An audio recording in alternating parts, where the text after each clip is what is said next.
فرمایا منہا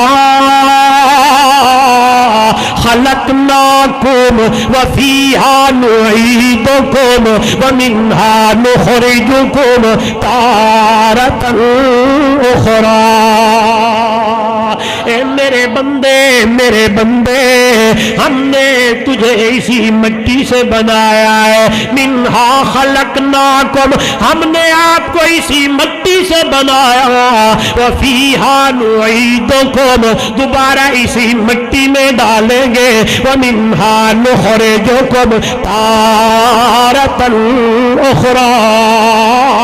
پھر قیامت والے دن اللہ کا قرآن مجھے بتا رہا ہے کہ اللہ کہہ رہا ہے ہم دوبارہ اسی مٹی سے تمہیں اٹھائیں گے، اپنی دربار میں کھڑا کریں گے۔ اللہ کے پاک پیغمبر امام الانبیاء صلی اللہ علیہ وسلم نے صحابہ کے سامنے قرآن مقدس کی یہ آیت پڑھی ہے۔ نوجوانوں، میری ماں، میری بہن، میری بیٹی غور کرنا، تو میرے نبی نے فرمایا قیامت کا دن ہوگا، سب سے پہلے میں محمد کی قبر کھلے گی، دائیں طرف میرا یار میرے کٹھے ابو بکر ہوگا، بائیں میرا یار عمر ہوگا۔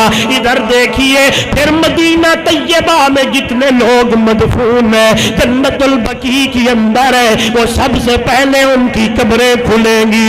اس لیے کہا گیا ہے نا اللہ سے موت مانگو لیکن موت شہادت کی اور مدینے کی مانگا کرو۔ اللہ موت آئے تو شہادت کی، موت آئے تو مدینے کی، اس لیے اللہ کے پاک پیغمبر کے صحابی جناب سیدنا حضرت عمر نے اللہ کی دربار میں التجا کی تھی، مولا اللہم